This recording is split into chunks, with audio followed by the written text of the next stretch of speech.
Hello everyone, my name's Jen. I'm here on behalf of Lesbian Labour.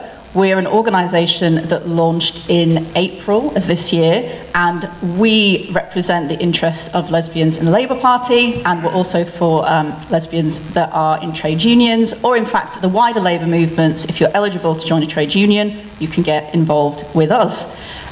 We actually have contacted LGBT Labour to try and find some kind of common ground. They eventually replied, and as you know, we were partly expecting, they said that we were transphobic and that we were wrong for being exclusionary and not also, you know, including bisexuals.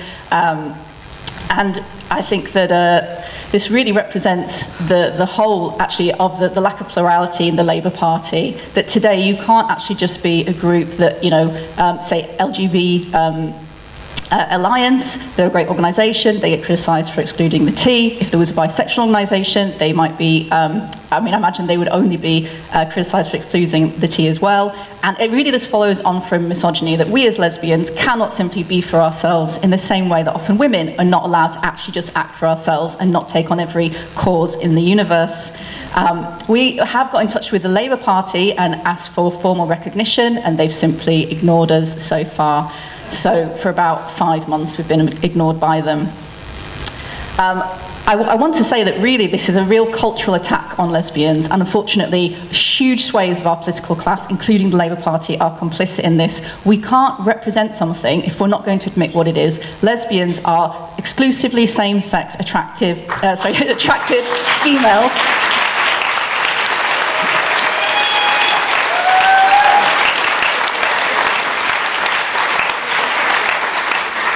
But because lesbians have been ignored for so long, I feel like our politicians simply don't know what is going on. David Lammy says, you know, that people like me are dinosaurs. I don't think David Lammy has been on Her, which is a dating app for lesbians, and seen the fact that about 1 in 4 now are men. And basically these are kind of, you know, polyamorous gamers who are basically incels that still live in their mother's basements, who can't attract heterosexual women, so they think, you know what I'll do? I'll go for the lowest social class of women, which is lesbians at the bottom of the pile, and surely they will be so grateful for my male attention on this lesbian dating app. And if you complain about it, this has happened to lots of different women, you're the one who gets excluded from the dating app. You know, this idea that lesbianism is bigotry and that somehow having sexual boundaries actually is kind of bigoted is really, really dangerous, I think. And I think it's completely regressive.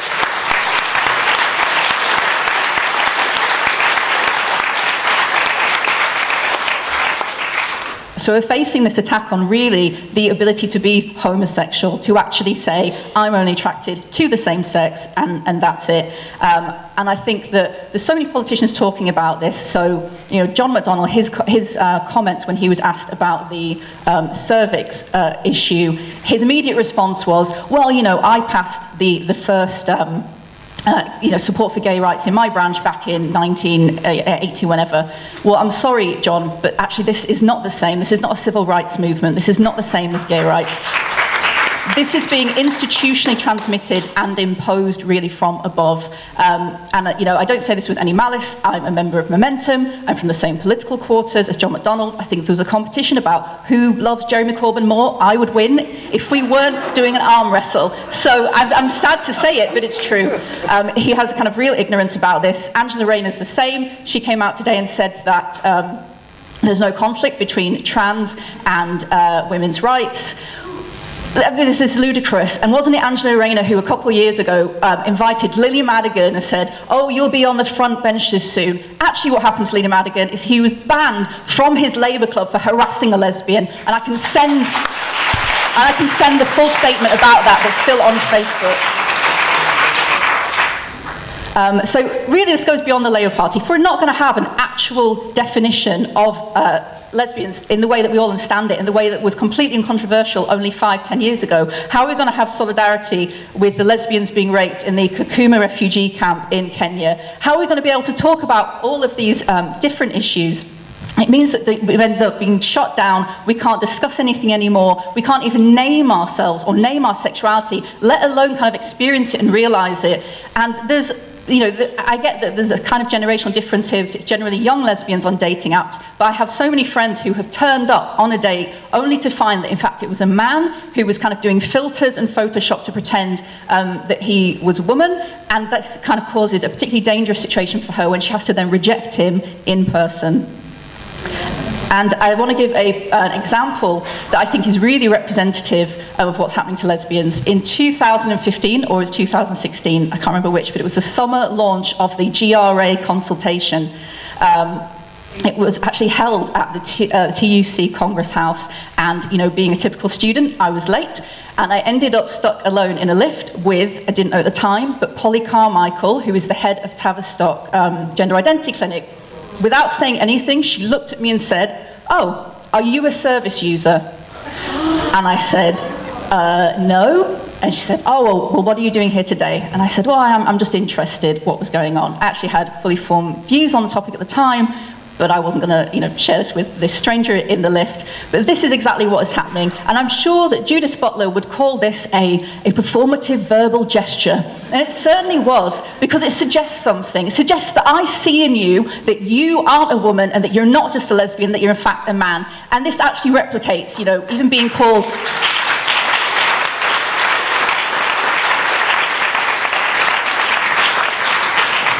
This replicates lesbophobic bullying. When I was at school, I was called a boy, eventually I was called a man, and then eventually it was dyke, when everyone hit puberty and they realised what being gender non-conforming for women often means. I also, because this is sports, want to give a sport example. When I was at university, I was the women's basketball captain, despite being only 5'6". And there was a young woman that joined the team, a gender non-conforming lesbian, and she was insistent on wearing a binder whilst playing basketball. She didn't even manage a full quarter. We just had to swap her out.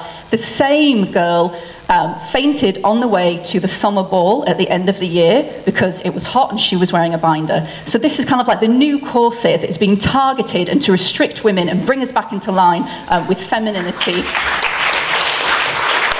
And means that you can't even do public things like go to the end of year disco. So the left historically, we've always been the ones that have been materialists, and something has happened in the last 10 years to completely and utterly change that. And trans rights activism is toxic politics as far as I'm concerned. It has cannibalized organizations, really decent organizations like the Green and Black Cross that used to give out bust cards to people on protests that they could call the police if they got arrested. I can't say I'm that bothered, but the anarchist book fair ended up being collapsed for 3 years and is only back this year apparently under strict instructions to not allow in anyone who knows what a woman is. And I really think that there's a potential to rip the PLP apart, actually, and I think it will happen at that level because, again, it is much more institutionally transmitted rather than grassroots. And actually, everybody knows what a woman is. Everyone knows what a lesbian is. And when I hear politicians speaking so ignorantly, I just wish we could swap them with random people at bus stops.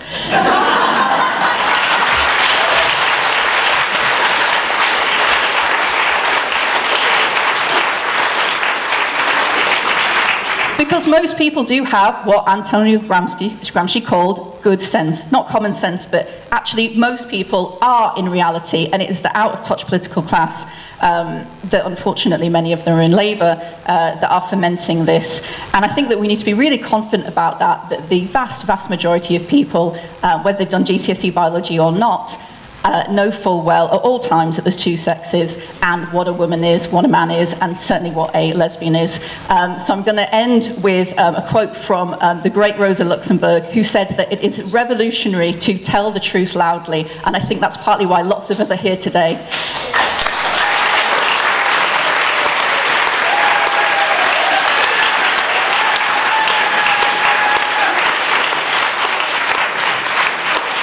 And that if any of you want any of us from Lesbian Labour to come to your branches, come to your constituencies, come to your trade union meetings to talk about this, because I think it's one of the key arguments here that lesbians should get to be lesbians still in the 21st century, please do invite us, and we are happy to come along and explain to people what it is like for us at the moment, what these cultural attacks are like. Thank you.